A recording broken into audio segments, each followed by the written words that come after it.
sobre los engaños que Satanás usa para destruir la vida de cada uno, sobre los engaños que Satanás usa para destruir la vida de un cristiano, sobre los engaños que Satanás usa para destruir la vida de un líder de la iglesia adventista del séptimo día.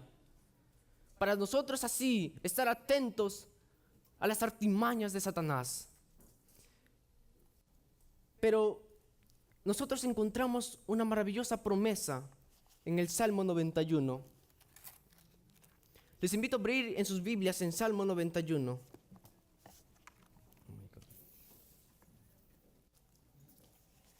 Salmos 91, 7.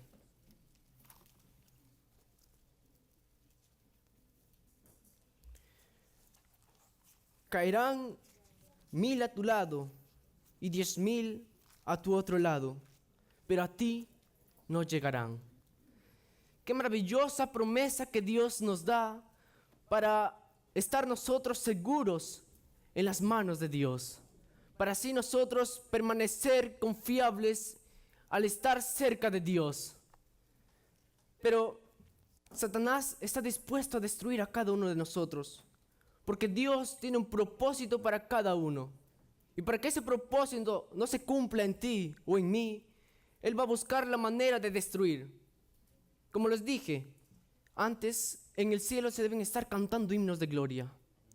Pero yo también estoy seguro que en el mundo de las tinieblas debe estar un ambiente de odio, de ira, porque Satanás está viendo a los hijos de Dios reunidos y sobre todo estando atentos a la palabra de Dios, a su mensaje, y estará caminando de un lado para otro como león rugiente, buscando a quien tentar. Les invito a abrir en sus Biblias, que encontramos en el texto principal de este tema, en Efesios 6:10. Efesios 6:10 al 13.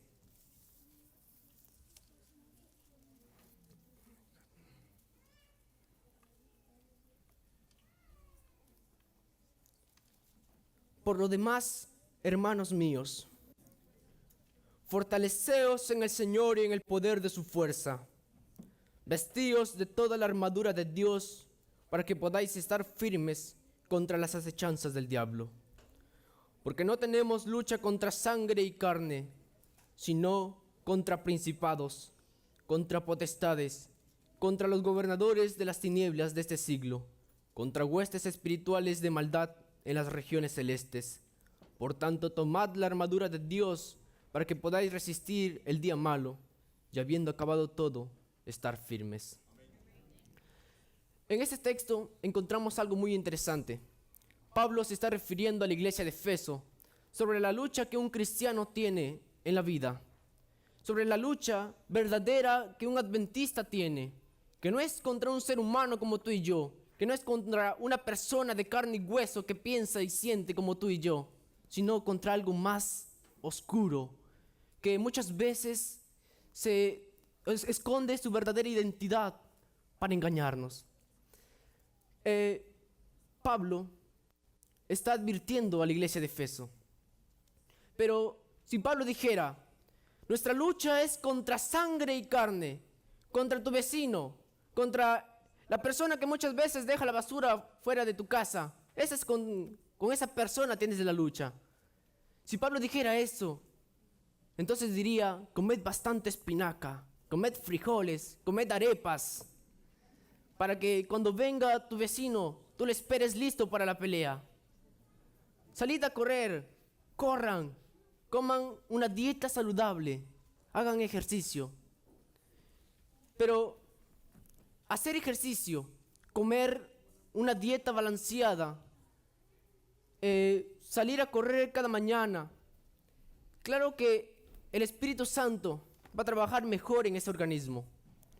Pero no confíes de que tu fuerza espiritual para destruir al enemigo viene de allí.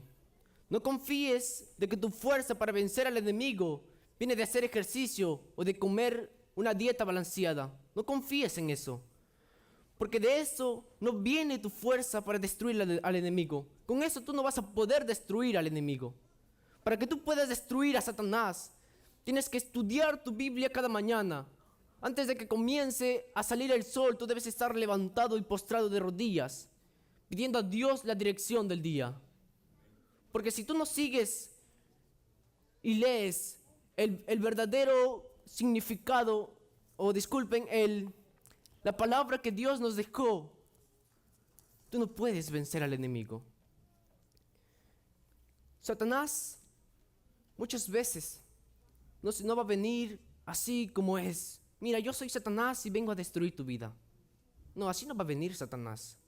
Porque si Satanás viniera de esa forma, tú te darías cuenta y no vas a dejarte engañar de él, porque está viniendo como su verdadera identidad.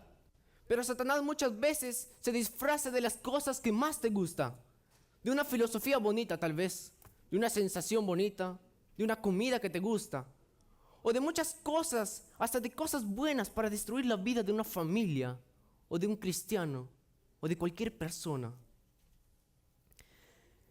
Cuenta la historia que en un cierto distrito misionero había una pequeña congregación adventista, donde los hermanos de la iglesia tenían un gran predicador, un hermano que predicaba muy bien. Pero el problema de este hermano era que era alcohólico. Cuando este hermano muchas veces caía en el alcohol, la iglesia se desintegraba. No había quien predique y la iglesia ya no se abría más. Pero cuando el pastor de aquella iglesia visitaba nuevamente el distrito después de 6 meses, porque era un distrito muy grande, todos los hermanos corrían al pastor. Pastor, pastor, el hermano nuevamente se ha emborrachado, está ebrio. El pastor tenía que ir a hablar con el hermano nuevamente y lo hacía recapacitar. Pero hermanos, si Dios pudo hablar a través de una mula, ¿ustedes creen que no podría hablar a través de un borracho? ¿Qué dicen ustedes? Claro que puede. Pero un día este pastor, mientras estaba yendo a visitar nuevamente la iglesia, todos los hermanos corrieron a él. Pastor, llegan en la hora exacta, está borracho. Entonces este pastor fue a la casa de aquel hermano. Y cuando estaba allí, lo vio en el cuarto. Estaba un poco ebrio. Y cuando aquel hermano vio al pastor, sacó su cinturón, sacó la correa y fue en dirección al pastor. Y el pastor, pensando que le iba a atacar, dio un paso atrás para esperarlo. Pero cuando se acercó, le dijo: pastor, ya no sé qué hacer con mi vida. Quiero que me des sin latigazos, pero deme con la hebilla, pastor, para así tal vez aprender a no tomar más, para así con el dolor ya no pueda tomar más. Y este pastor le dijo: mira, hijo, yo no te voy a castigar. Satanás está tratando de hacerte caer. Y este hermano le dijo: yo quisiera que Satanás viniera así como es, y le daría la más grande paliza que le hayan dado en toda su vida. Pero este maldito Satanás se mete en una botella de alcohol. Y ahí sí, pastor, yo ya no puedo más. La botella de alcohol es mi tentación. ¿Usted cree que voy a poder luchar con una botella de alcohol? No. Entonces, el espíritu de profecías, Caminos a Cristo, página 67, nos dice que Satanás usa 4 armaduras para destruir la vida de un cristiano. Y la primera armadura que Satanás usa es el sufrimiento, el dolor, los problemas de esta vida. La segunda armadura que Satanás usa son las tentaciones de esta vida. Y la tercera armadura que Satanás usa es los errores de los demás hermanos en la iglesia. Mirar los errores de los demás hermanos en la iglesia. Y la cuarta armadura que Satanás usa es los problemas y los errores de uno mismo. Claro que a uno los destruye con los problemas, a otro los destruye con las tentaciones, a otro los destruye mirando los errores de los demás hermanos, a otro los destruye mirando sus propios errores. Pero vamos a hablar sobre el primer error, sobre la primera arma que Satanás usa, el sufrimiento. El sufrimiento es comparado con el fuego. Cuando el fuego cae sobre el oro, ¿qué va a pasar? Lo va a purificar. Cuando el fuego cae sobre la madera, ¿qué va a pasar? La va a quemar. Y ahora yo te hago una pregunta en esta mañana. ¿Qué eres tú? ¿Oro o madera? Las personas que son oro son aquellas que buscan a Dios cada mañana. Son aquellas que antes de que los pájaros comiencen a cantar, ellos están arrodillados pidiendo a Dios la dirección del día. Ellos están pidiendo a Dios que los cuide de los engaños de Satanás, pidiendo a Dios su protección. Pero las personas que son madera son aquellas personas que salen de su casa porque la hora se les va, van a llegar tarde al trabajo y no buscan a Dios en todo el día. Pero cuando los problemas vienen, cuando los problemas tocan su corazón, ellos se esconden, se encogen porque no buscan a Dios y no saben qué hacer y se preguntan, ¿dónde está Dios? ¿Por qué me pasa esto a mí? ¿Por qué? Pero las personas que son oro son aquellas personas que cuando el dolor viene, cuando las deudas vienen, cuando los problemas vienen, ellos salen con la mirada en alto, salen más fuertes de sus problemas, porque han buscado en el manual que Dios nos ha dado algún día y han encontrado allí que Dios está con nosotros. En estos tiempos se predica la teología de la prosperidad, donde algunos dicen, si tú le entregas la vida a Cristo, todo te va a ir bien. No te va a venir problemas, no te va a venir deudas, no vas a tener nada. Todo te va a ir de color de rosa. Pero la Biblia no nos enseña eso. Y si nosotros buscamos en el Salmo 23, encontramos algo muy importante, donde Dios nos dice, Jehová es mi pastor, nada me faltará. Y aunque ande en valle de sombra de muerte, Jehová estará conmigo. ¿O es que la Biblia me dice, yo nunca andaré en valle de sombra de muerte porque Jehová está conmigo? No. Dios nos da una promesa muy maravillosa.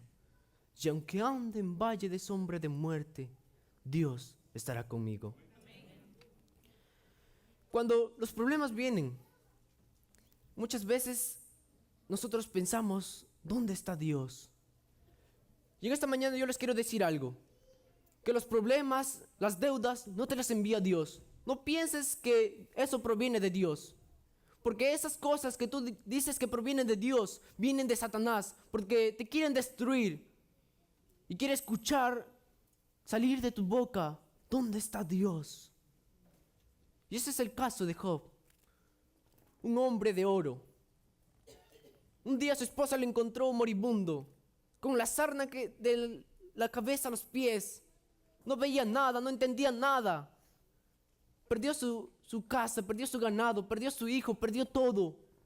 Perdió la salud. Y estaba allí. Tenía que dormir en ceniza para que así le calmara la picadura de la sarna.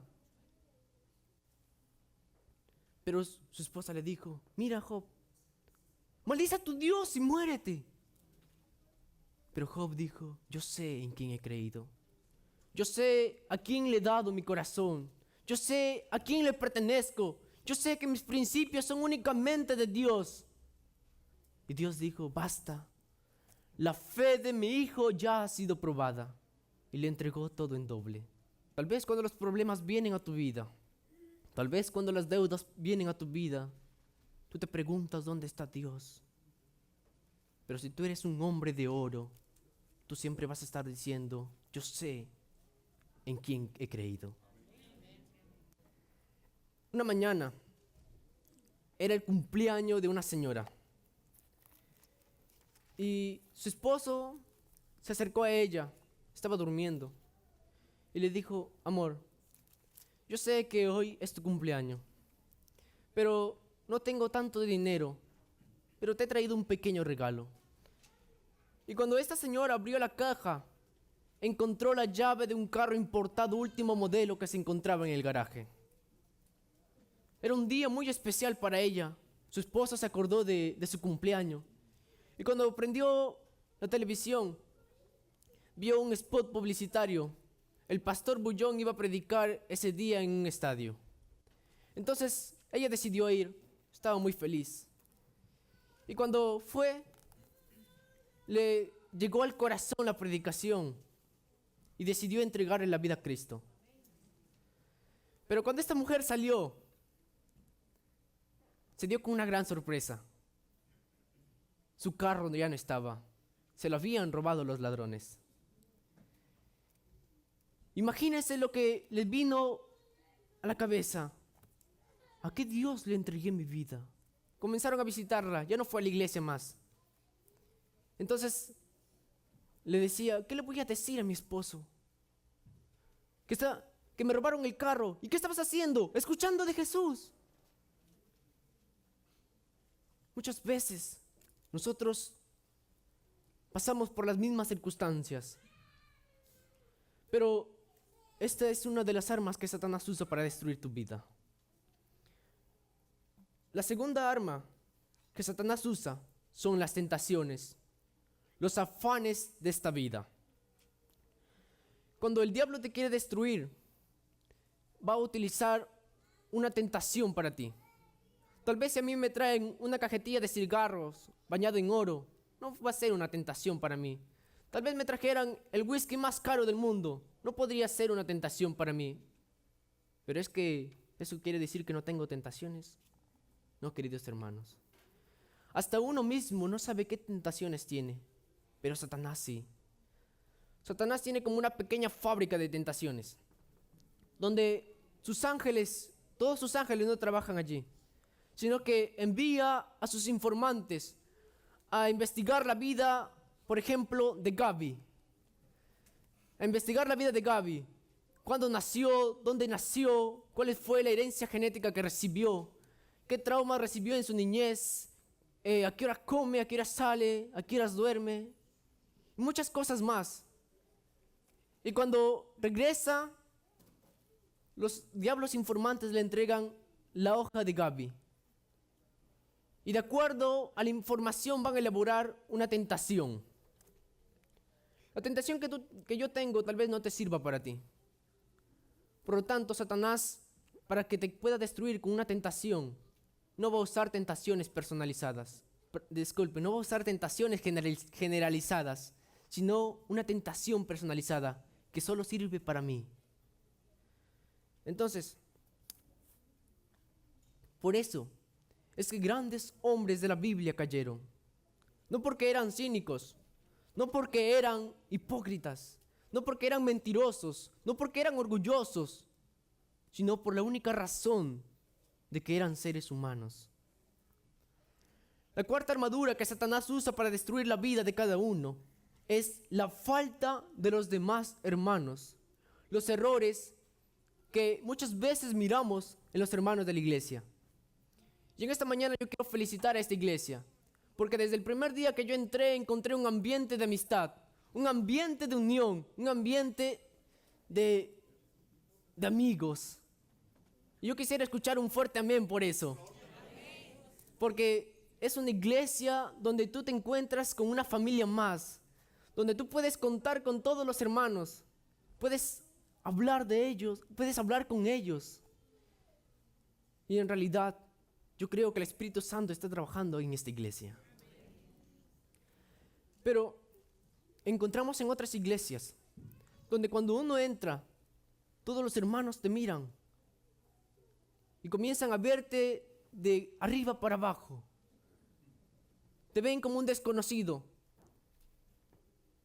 Y cuando, por ejemplo, encontramos una persona recién bautizada que en realidad está naciendo nuevamente, hay iglesias que cometen el error de que cuando un bebé recién nacido en la iglesia, cuando un bebé está comenzando una nueva vida y se cae, ellos comienzan a criticarle. Yo creo que el amor de una madre es comparado con el amor de Dios, al menos en su plenitud, porque cuando un bebé nace todo ensangrentado, la madre lo ve con tanto amor y lo abraza. Y cuando pasa una semana, el bebé tal vez se hace sus necesidades en sus pañales y la madre lo cambia con tanto amor. O es que la madre va y le dice al hijo, ¿por qué te has orinado? Y le da pa. ¿O es así, madres? No, ¿verdad? Entonces, cuando un recién nacido en la iglesia tal vez se orine, hablando en metáfora, nosotros debemos ir y ayudarle a limpiarse. O es que cuando un bebé está aprendiendo a caminar, muchas veces se cae. O es que la mamá va y le da y le pega porque se cae. Sino que le ayuda a levantarse. Porque algún día ese niño que está aprendiendo a caminar va a correr. Y así es con los recién nacidos en la iglesia. Recién están aprendiendo a caminar. Se van a caer, se van a levantar. Pero para que se levanten, cada uno de nosotros debemos ayudarle a levantarse. Porque si se cae y tú comienzas a criticarle y decirle, ¿por qué te has caído? ¿Por qué has hecho esto? ¿Por qué has hecho el otro? El hermano nunca más va a volver a la iglesia. Y tal vez aquí haya visitas, no lo sé. Pero en la iglesia hay gente que viste la camiseta de la religión, pero que el Espíritu Santo no ha hecho nada en su corazón. Gente que te va a mirar de arriba para abajo. Gente que te va a hacer sentir inútil e insignificante. Gente que muchas veces te va a dar la espalda. Gente, sin lastimar a nadie, por cierto. Gente hipócrita. Que delante de ti te va a dar una cara. Y cuando está lejos de ti, va a dar otra. Va a comenzar a criticarte. Pero Jesús dice, ay de aquel que por su causa uno de mis pequeños se pierde. Mejor le hubiera sido no haber nacido. Terrible, queridos hermanos, muy terrible. Y como les dije, esta iglesia encuentras comunión, amistad. Bueno, en mi experiencia, yo lo viví. Porque cuando llegué, Gaby, estaba ahí alentándome para hablar, porque yo estaba mirando a la gente, no conocía a nadie.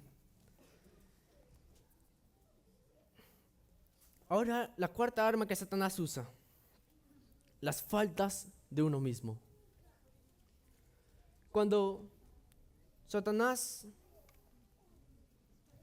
te quiere destruir, te va a hacer caer muchas veces.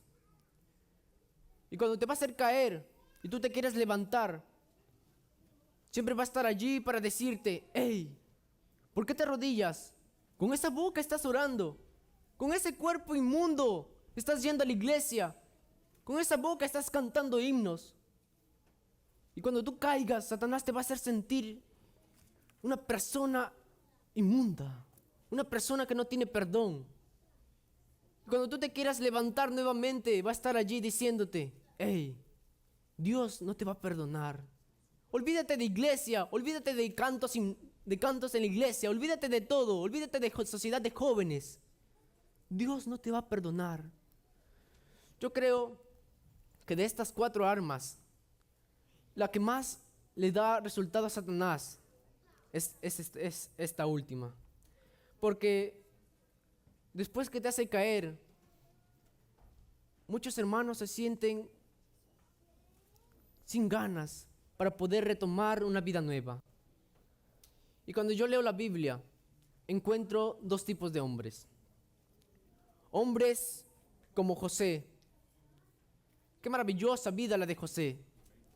A pesar de que sus hermanos le vendieron, a pesar de que muchos lo traicionaron, a pesar de que vivió en la cárcel por una injusticia, él siempre se mantuvo firme a Dios, a su decisión. El santo Enoc. Al menos en la Biblia no encontramos ningún pecado de Enoc. Hombres como Daniel, que a pesar de estar perseguidos, que a pesar de que todos los estaban siguiendo para que lo maten, Él abrió las ventanas de su cuarto y pidió a Dios ayuda. Pero si yo sigo leyendo la Biblia, encuentro otro tipo de hombres. Hombres como David, que un día cayeron, pero cayó feo. Tal vez aquí nadie haya cometido un pecado como David. Tal vez adulterio, no lo sé. Pero mandar a matar al esposo de la mujer para quedarse con ella, no lo creo. Ya estuvieran en la cárcel. Pero David, a pesar de todo eso, se levantó nuevamente, pero gracias a Dios. Hombres como Pedro, que un día vivió corporalmente con Jesús, convivió con Jesús, habló con Jesús, se hizo amigo de Jesús, pero en los momentos más difíciles lo traicionó. Y tal vez cuando yo llegue, o tal vez cuando venga Jesús por segunda vez, y yo esté allí, que tal vez va a ser por la gracia de Dios, yo quisiera preguntarle a David o a Pedro, ¿qué haces aquí? Yo me imagino que ellos dirían, yo tampoco lo sé. La gracia de Dios permitió que yo sea salvo. Y queridos hermanos, el cielo, el reino de Dios, no es para aquellas personas que nunca cayeron, sino para aquellas personas que cayeron, pero un día se levantaron.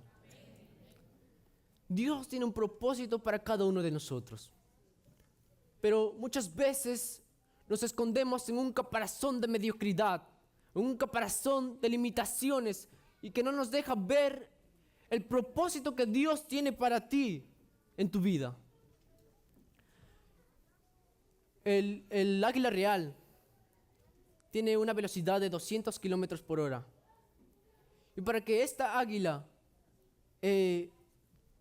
permita o enseñe a su polluelo a volar, lo ponen en la parte, en el filo del nido de la montaña más alta y lo empuja. Y cuando el polluelo está en el cielo, a punto de espatifarse con el suelo, el águila real va a una velocidad increíble y lo levanta. Y en una de esas, el polluelo abre sus alas y se da cuenta de algo muy importante, que puede sostenerse en los aires, que puede surcar los cielos infinitos. Y Dios te creó para volar. Dios no te creó para ser una gallina. Dios no te creó para escarbar la tierra. Dios te creó para surcar el cielo azul. Dios te creó para ver desde arriba, no ver desde abajo. Y Dios tiene un propósito para ti en esta mañana. Cuenta la historia de una mujer que pasó nadando el río desde México a Estados Unidos. Y no tenía papeles, estaba ilegal, no sabía hablar inglés. Una persona que no tiene papeles, no tiene un título y no sabe hablar inglés en Estados Unidos, no es nada. Entonces, ella decía, un sueldo de $7 u $8 está bien para mí. No sé hablar inglés. Estoy sin papeles, estoy ilegal. Está bien para mí. Y cuando se miraba al espejo decía, Señor, ¿por qué me permitiste estar aquí? ¿Por qué? Esta mujer se había graduado en México de administración de empresas, pero su título no valía en Estados Unidos. Entonces, un día se cansó de estar ganando $7 y perdió el miedo. Y muchas veces el miedo que nosotros tenemos nos hace escondernos. Muchas veces nos hace, como les dije, escondernos en un caparazón de mediocridad y limitaciones. Y así no nos va a permitir ver el propósito que Dios tiene en tu vida. Entonces esta mujer fue a dar un examen para un trabajo de una cadena de empresas muy importante en Estados Unidos. y sabía redactar y escribir muy bien en inglés, pero no sabía hablar. Entonces, cuando dieron el examen, a lo lejos ella era la primera que había sacado el mayor puntaje en el examen. Y el examen no era para marcar, sino era para resolver problemas. ¿Qué harías en tal situación? ¿Cómo solucionarías este problema? Entonces, la capacidad para solucionar y resolver problemas de esta mujer era impresionante. Que estos jefes, esos socios de aquella empresa la llamaron y dijeron, y cuando le escucharon saludar, se dieron cuenta que no hablaba inglés. Entonces le dice, hey, ¿tú no hablas inglés? Entonces ella le miró y le dice, no, pero voy a hablar. Y ustedes imagínense, esa mujer perdió el miedo. Si no hubiera perdido el miedo, tal vez le hubiera dicho, no, yo no sé hablar inglés. Y se hubiera salido corriendo de allí. Pero había perdido el miedo. Entonces, esta mujer, los hombres le dijeron, ¿sabes qué? Nosotros no necesitamos una persona que va a aprender a hablar inglés, sino una persona que hable inglés. Y en esa hora llamaron para que salga de la oficina. Entonces, cuando ella salió, dijo, Señor, si estas puertas se me cierran, tú tienes algo mejor para mí. Pero si en otras circunstancias hubiera dicho, Señor, no sé lo que me pasa, no sé por qué me has traído aquí, estuviera llorando. No. Entonces, después de un mes, la llamaron nuevamente. Aún seguía siendo ella la mejor del examen. Entonces le dijeron, mira, te vamos a pagar un curso de inglés por 6 meses. Ve y deja tus papeles a la oficina de personal. Entonces ella le dijo, disculpen, pero yo no tengo papeles. Soy ilegal. Entonces, y le dice, ¿cómo? ¿Que eres ilegal? Sí, soy ilegal. He venido cruzando el río de México a Estados Unidos. Soy administrador en empresas, pero en mi país. Pero el título no vale nada aquí. Y entonces ellos se quedaron asombrados. Pero ustedes lo pueden arreglar, le dijo. ¿Que nosotros podemos arreglarlo? ¿Tú estás pensando en lo que estás diciendo? Sí. Un día Dios le dijo a Abraham, sal de tu parentela, sal de tu casa, sal de tu nación, porque te voy a llevar a un lugar mejor. Y donde vayas, vas a ser una bendición. Y al que te bendijera, yo lo bendeciré. Y Dios un día me dijo, sal de México y ve a Estados Unidos, porque ahí vas a tener algo mejor. Y donde tú estés, vas a ser una bendición. Y al que te bendijere, yo también lo voy a bendecir.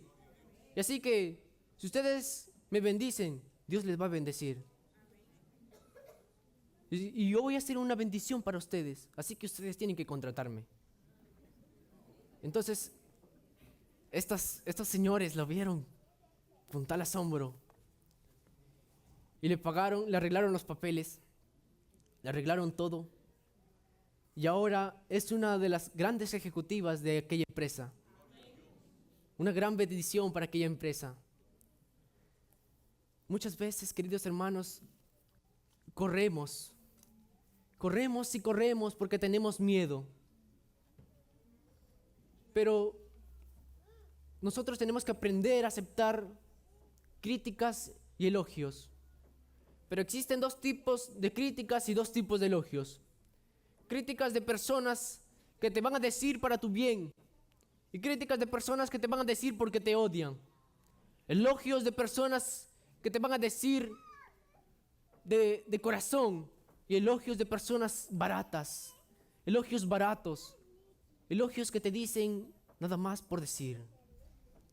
Si tú aprendes a aceptar estos 2 tipos de elogios y 2 tipos de críticas, tú vas a ser un gran hombre en la vida. David, muchas veces la gente tiene un gran papel en este caso. Cuando la gente veía pasar a David, la gente decía, Saúl mató a sus 1000 y David mató a sus 10,000. No era necesario que la gente dijera eso, pero lo decía. Entonces eso iba sembrando en Saúl envidia y comenzó a perseguir a David. Y David comenzó a correr por miedo. Era el próximo rey de Israel. Pero corría y corría porque tenía miedo. Y llegó a una cueva. Pero antes de eso, los filisteos lo habían capturado. Y cuando lo llevaron ante el rey, le dijeron, rey, este es el hombre que mató al gigante, a Goliat.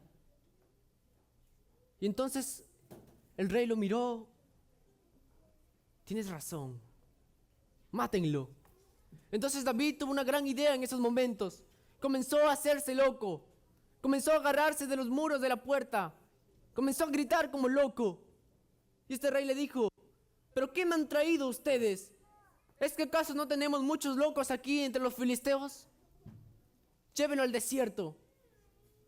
Cuando lo llevaron al desierto, David siguió corriendo y se escondió en una cueva. Pero se escondió en una cueva, no de tierra, sino en una cueva de miedo, en una cueva de limitaciones, en una cueva de mediocridad. Y muchas veces el miedo es la raíz por la que caemos. Muchas veces el miedo es la raíz por la que no confiamos en Dios. Porque muchas veces, cuando tú estudias para un examen, te trasnochas por un examen y estás por dar el examen, todo se va en blanco. Miedo. ¿Por qué cuando vas a ir a un trabajo y estás dando la mano y te suda la mano? Miedo. ¿Por qué tienes celos? Miedo. ¿Por qué eres envidioso? Miedo. ¿Por qué eres manipulador? Miedo. ¿Por qué no te declaras una chica? Miedo. Entonces, Dios, para que cumpla el propósito en ti, tienes que vencer el miedo. Y ese es el grande caso de Moisés, que al final cumplió el propósito. Y si ustedes me permiten, quiero hablarles un poco de Moisés. Moisés, antes de nacer, Dios ya tenía un propósito para él. Y cuando estuvo por nacer, Satanás quería que ese propósito no se cumpla en él, porque sabía que él un día iba a libertar al pueblo de Israel. Porque sabía que algún día el pueblo de Israel iba a salir de Egipto, pero victorioso. Iba a reencontrarse con su Dios en el desierto nuevamente. Por eso, desde el primer día lo quiso destruir. Pero Dios le dio una madre muy maravillosa. Una capacidad de aquella madre. Construyó un pequeño canasto para que así estuviera a salvo.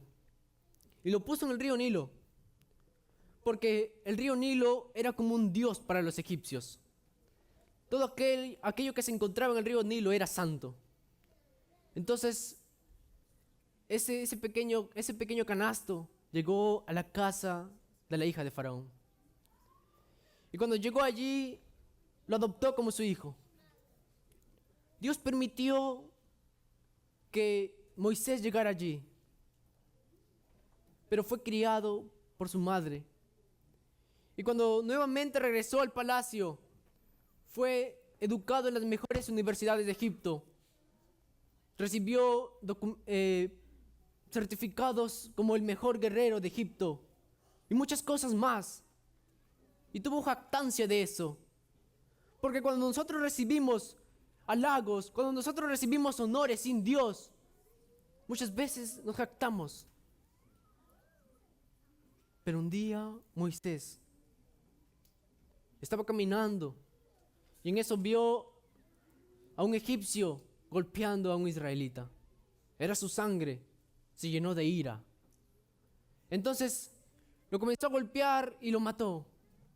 Escondió el cuerpo, miró para aquí, nadie lo vio, miró para allá, nadie lo vio. Entonces, asunto solucionado. Al siguiente día vio a 2 israelitas peleando. Y cuando quiso entrar como juez allí, uno de ellos le dijo, qué? ¿Es que acaso me vas a matar como el egipcio? Entonces, todo ese comentario se divulgó y llegó a los oídos de Faraón. Ahora Satanás estaba lanzando su segunda carcajada. No lo pudo matar cuando era un bebé, pero ahora lo va a matar. ¿A dónde va a ir a escapar? Entonces Moisés salió corriendo al desierto. ¿A quién va a salvar en el desierto?, decía Satanás. ¿A los escorpiones? ¿A los chacales? ¿A las cobras? ¿A quién va a salvar en el desierto? Desierto es tierra sin vida, queridos hermanos. Pero Dios aún no había cumplido el plan en Moisés. 40 años estuvo Moisés, 40 años Moisés tenía. Y entonces estaba buscando de Moisés un hombre manso. Y cuando llegó a Egipto, liberó a Egipto, y ahora estaban saliendo para reencontrarse con Dios y formar una nación. Pero se encontraron con un mar imposible de cruzar. Al costado, una montaña imposible de escalar. Al otro costado, una montaña imposible de escalar. Y atrás, un ejército imposible de vencer. Y Satanás lanzó la tercera carcajada. No lo maté cuando era un bebé. No lo maté en el desierto. Pero ahora va a morir. Pero Satanás no estaba viendo que Dios tenía un propósito para él. Entonces hizo que se abriera el mar rojo. Queridos hermanos, Dios va a abrir el mar rojo, mar amarillo, mar verde, cualquier mar en tu vida, cualquier mar que impida llegar hacia Él. Él va a abrir ese mar, pero tienes que ir con fe. Dios nunca te quita lo malo. Disculpen, Dios nunca te quita lo bueno. Él no te quita la familia, Él no te quita la felicidad, Él no te quita los momentos de alegría. El que te quita es Satanás. Pero si tú vas a Él con fe y le dices, Dios, quítame el vicio, eso te lo va a arrancar, porque tú vas con fe. Pero todo depende de ti. Entonces, pasaron los años y ya estaban frente a la Canaán celestial. Y Dios le llamó a Moisés al monte Sinaí. ¿Sabes, Moisés? No vas a entrar a la tierra prometida.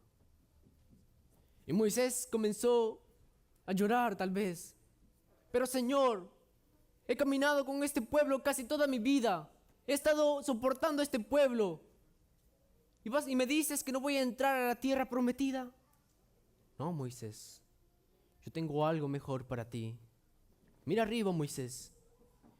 Y Moisés miraba al cielo y decía, Señor, ¿qué quieres que mire? ¿Las nubes? No, Moisés, mira más arriba. ¿Qué quieres que mire, Señor? ¿El sol? No, Moisés, mira más arriba. Y cuando Moisés miró más arriba, se dio con una gran sorpresa. Miró la nueva Jerusalén. El propósito que Dios tenía para él no era la nueva Canaán, sino la nueva Jerusalén. Y en esta mañana, yo quiero decirles a cada uno de ustedes que se pongan de pie y vengan aquí adelante. No para que no para que se bauticen, porque algún día ya lo hicieron, sino para que digan a Dios, Señor, ayúdame a cumplir el propósito que tienes para mí. Ayúdame a romper esas limitaciones que tienes para mí. Y quiero ver a la primera persona que se acerque aquí adelante y diga, Señor, ayúdame. Y mientras Melanie canta, yo voy a estar orando por cada uno de ustedes para que Dios trabaje en el corazón y cumpla el propósito que tiene para cada uno. Y sobre todo, que les ayude a vencer y a romper esas limitaciones que no les deja ver el propósito, que no les deja ver y dejar el miedo.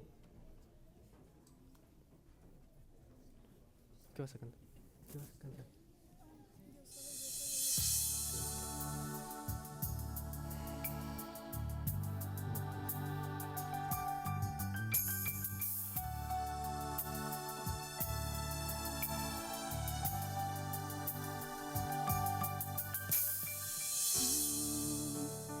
sientes pequeño, dirige tus ojos a Dios. No dejes que las sombras te envuelvan. Entrega tu vida a Jesús.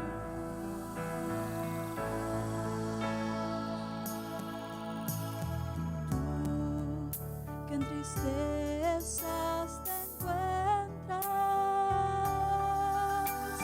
y vives en la soledad, no temas, el paciente espera. Entrégate pronto a Jesús. Dios sabe lo que hay en tu alma. Dios oye la oración suplicante. Dios ve tu angustia y te calma. Dios hace de ti un sabe lo que hay en tu alma. Dios oye la oración suplicante. Dios ve tu angustia y te calma. Dios sabe, Dios oye, Dios ve.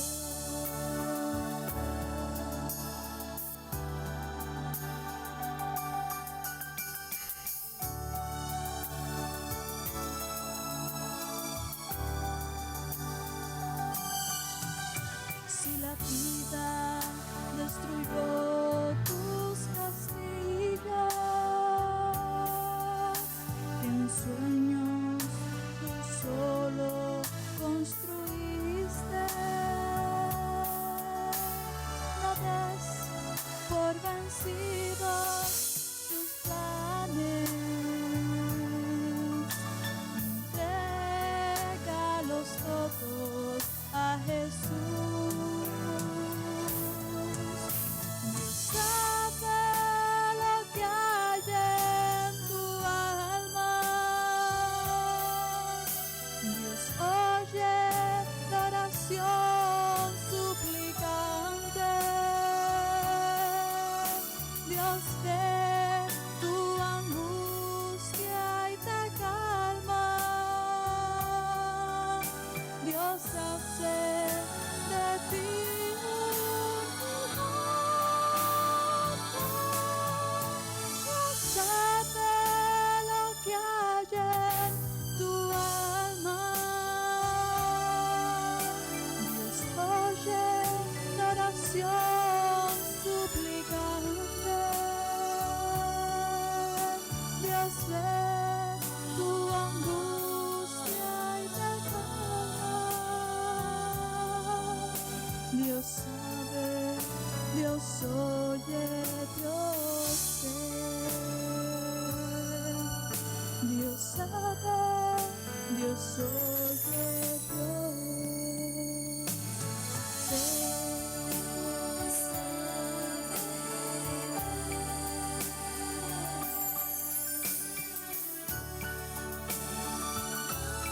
Dios sabe los problemas que tiene en tu corazón. Dios sabe cuál es la circunstancia que estás pasando en estos momentos. Tal vez yo no lo sé. Tal vez tú tienes noches sin dormir por tus problemas. Pero en esta mañana te quiero invitar a inclinar el rostro. Y cuando ores, quiero que le pidas a Dios de corazón que te ayude a vencer ese mar de imposibilidades, que te ayude a conocer ese propósito que tiene para ti. Oremos. Señor que estás en los cielos, ayuda a cada persona que está aquí, Señor, presente. Ayúdale a vencer las dificultades que tiene en esta vida. Ayúdale, Señor, con las deudas que tiene.